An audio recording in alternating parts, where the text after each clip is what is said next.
بابے نے لمبا سا سانس لیا اور بولا، کاکا تم چاہتے کیا ہو؟ میں نے عرض کیا، کیا آپ کو واقعی سونا بنانا آتا ہے؟ بابے نے خالی خالی آنکھوں سے میری طرف دیکھا اور ہاں میں سر ہلا کر بولا، ہاں میں نے جوانی میں سیکھا تھا۔ میں نے عرض کیا، کیا آپ مجھے یہ نسخہ سکھا سکتے ہیں؟ بابے نے غور سے میری طرف دیکھا اور پوچھا، تم سیکھ کر کیا کرو گے؟ میں نے عرض کیا، میں دولت مند ہو جاؤں گا۔ بابے نے قہقہ لگایا، وہ ہنستا رہا، دیر تک ہنستا رہا، یہاں تک کہ اس کا دم ٹوٹ گیا اور اسے کھانسی کا شدید دورہ پڑ گیا۔ وہ کھانستے کھانستے دورہ ہوا اور تقریباً بے حالی کے عالم میں دیر تک اپنے ہی پاؤں پر گرا رہا۔ وہ پھر کھانستے کھانستے سیدھا ہوا اور پوچھا، تو تم دولت مند ہو کر کیا کرو گے؟ میں نے جواب دیا، میں دنیا بھر کی نعمتیں خریدوں گا۔ اس نے پوچھا، نعمتیں خرید کر کیا کرو گے؟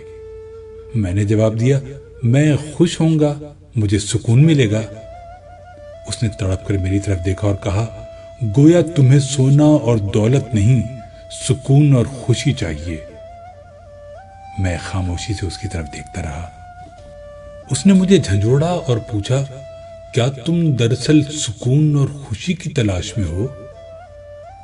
میں اس وقت نوجوان تھا اور میں دنیا کے ہر نوجوان کی طرح دولت کو خوشی اور سکون سے زیادہ اہمیت دیتا تھا، مگر بابے نے مجھے کنفیوز کر دیا تھا اور میں نے اسی کنفیوژن میں ہاں میں سر ہلا دیا۔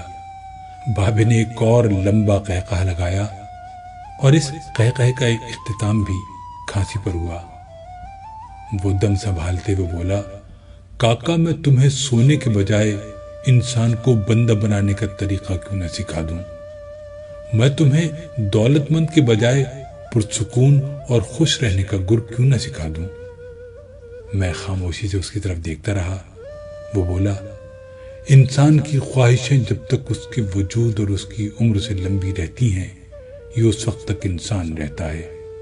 تم اپنی خواہشوں کو اپنی عمر اور اپنے وجود سے چھوٹا کر لو، تم خوشی بھی پا جاؤ گے اور سکون بھی، اور جب خوشی اور سکون پا جاؤ گے تو انسان سے بندے بن جاؤ گے۔ مجھے بابے کی بات سمجھ نہ آئی۔ بابے نے میرے چہرے پر لکھی تشکیک پڑھ لی۔ وہ بولا، تم قرآن مجید میں پڑھو، اللہ تعالیٰ خواہشوں میں لتھڑے لوگوں کو انسان کہتا ہے اور اپنی محبت میں رنگے خواہشوں سے آزاد لوگوں کو بندہ۔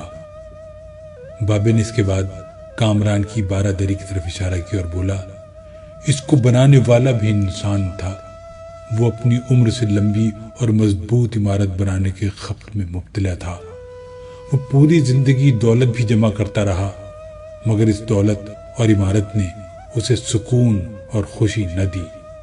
خوش میں ہوں اس دولت مند کی گری پڑی بارہ دری میں برستی بارش میں بے امان بیٹھ کر۔ میں نے بے صبری سے کہا، اور میں بھی۔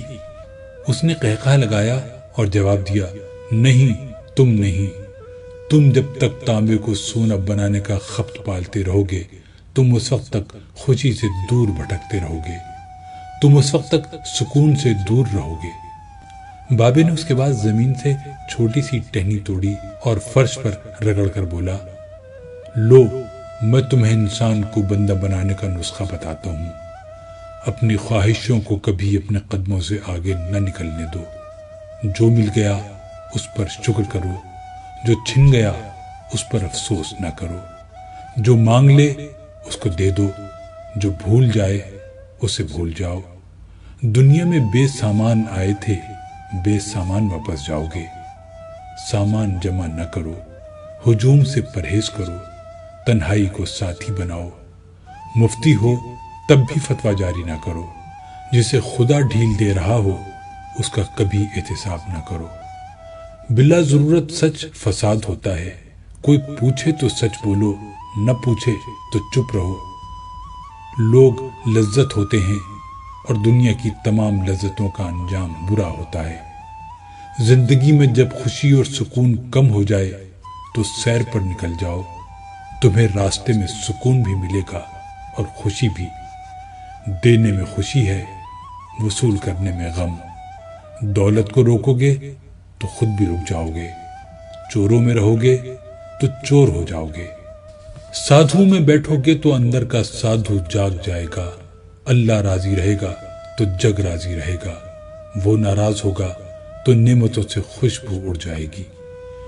تم جب عزیزوں، رشتہ داروں، اولاد اور دوستوں سے چڑھنے لگو تو جان لو اللہ تم سے ناراض ہے، اور جب تم اپنے دل میں دشمنوں کے لیے رحم محسوس کرنے لگو تو سمجھ لو تمہارا خالق تم سے راضی ہے، اور ہجرت کرنے والا کبھی گھاٹے میں نہیں رہتا۔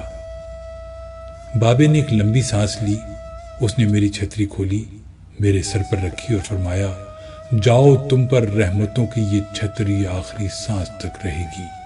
بس ایک چیز کا دھیان رکھنا، کسی کو خود نہ چھوڑنا، دوسرے کو فیصلہ کرنے کا موقع دینا، یہ اللہ کی سنت ہے۔ اللہ کبھی اپنی مخلوق کو تنہا نہیں چھوڑتا، مخلوق اللہ کو چھوڑتی ہے۔ اور دھیان رکھنا، جو جا رہا ہو اسے جانے دینا، مگر جو واپس آ رہا ہو اس پر کبھی اپنا دروازہ بند نہ کرنا، یہ بھی اللہ کی عادت ہے۔